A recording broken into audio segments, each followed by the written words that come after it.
To the victor goes the spoils. That's the focus of tonight's angle.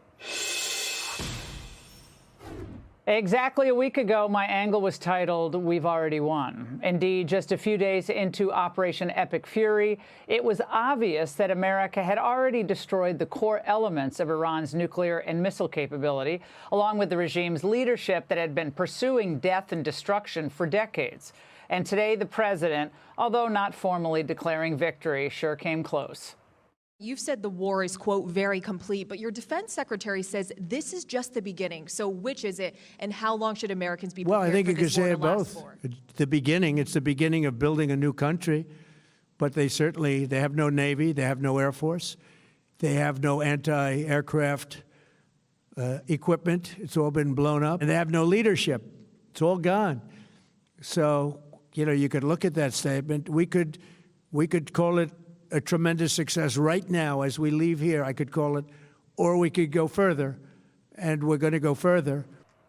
Exactly right. And contrary to what some fear, this president is keenly attuned to what we need to do to advance our interests, to keep us safe, and, of course, going forward to propel our economy. And that does not include another drawn-out conflict in the Middle East. More than any commander-in-chief since perhaps Eisenhower, President Trump is aware that Americans' tolerance and patience is not unlimited. You said it would be over soon. Are you thinking this week it will be over? No, Are you talking but soon. about days? I think soon. Okay, and with respect Very to soon. Look, everything they have is gone, including their leadership. In fact, there are two levels of leadership, and even actually, as it turns out, more than that. But two levels of leadership are gone. Most people have never even heard about the leaders that they're talking about. So it's obviously been very, very powerful, very effective. And unlike his recent predecessors, he also believes Americans should be made whole after such a conflict. So after we captured Maduro, the U.S. moved in quickly to secure deals on gold and minerals. And China, by all accounts, all reporting, was already in the process of trying to do this for themselves. But the Trump administration cut them off at the pass. We signed the first licenses for critical minerals to start flowing and precious metals. On Friday, there was $100 million of gold that came from Venezuela to the United States. This makes sense to me because it's a win-win for the U.S. and for the people of Venezuela, because they did not have efficient mining capability. We do. Why would any U.S. president let this opportunity slip through our hands? Well, the answer here is Trump will not do that. But the usual suspects berated then private citizen Trump, remember, when he railed against Bush, President Bush, for failing himself to take control of Iraqi oil fields after that invasion. I have long said that we should have kept the oil in Iraq. I was saying this constantly and consistently to whoever would listen. I said, keep the oil, keep the oil, keep the oil. If they had listened to me then, we would have had the economic benefits of the oil. Of course, Trump was right. And into the vacuum, China is always happy to step in. And they have. Today, China is the largest foreign investor and operator in Iraqi oil production, both in terms of project share and strategic involvement in developing fields. The percentage comparison, well, China to the United States is stunning. S&P Global estimates that Chinese companies operate 7.27% of Iraq's oil and gas development projects, the largest slice of any country besides Iraq. American companies own less than 2%. So we cannot let this same dynamic develop in Iran after the hostilities wrap, despite China's previous investments there, of course, and continued oil dependence. Now, for this reason, President Trump is not going to take any options off the table. Not on troop deployments, not on Iranian oil production. Why telegraph that to our enemies?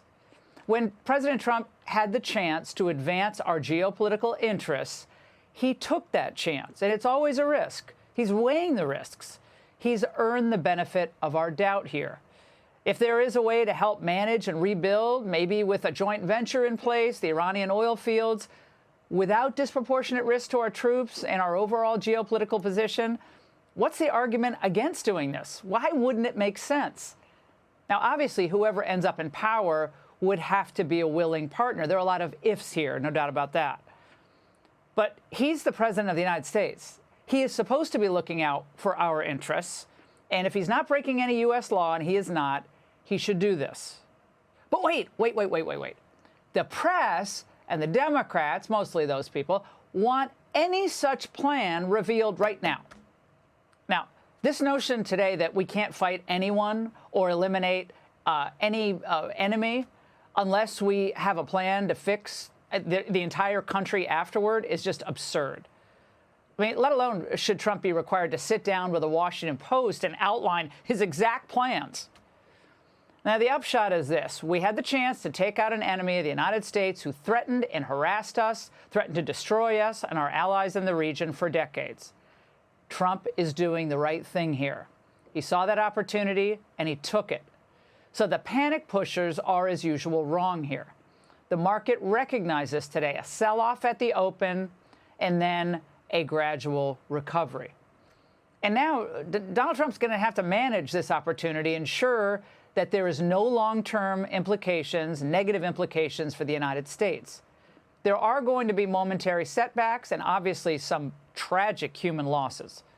But will the country, our country, be in a stronger geopolitical position, probably economic position? Are we in a better position now than we were 2 weeks ago? I would say absolutely that's the case. Because there's zero reason to believe that Donald Trump is going to get us mired in a never-ending, pointless conflict. If you watched The Angle 7 days ago, you'd know all this. Ditto if you watched Senator Kennedy's interview with Sean Hannity. We've already won. We will eventually leave Iran after having destroyed their renewed efforts to develop a nuclear weapon, after having destroyed their missile arsenal, after having destroyed their missile launches, after having destroyed their Navy, and the good people of Persia will now have an opportunity to pick their own leadership. What we have seen over the last week is a clear and strategic and tactical victory for the USA, and a desperate effort by Trump's opponents to make up scenarios that simply are not credible. The truth is, Trump is just better at this stuff than all of them are. When will they learn? And that's Hey, Sean Hannity here. Hey, click here to subscribe to Fox News YouTube page and catch our hottest interviews and most compelling analysis. You will not get it anywhere else.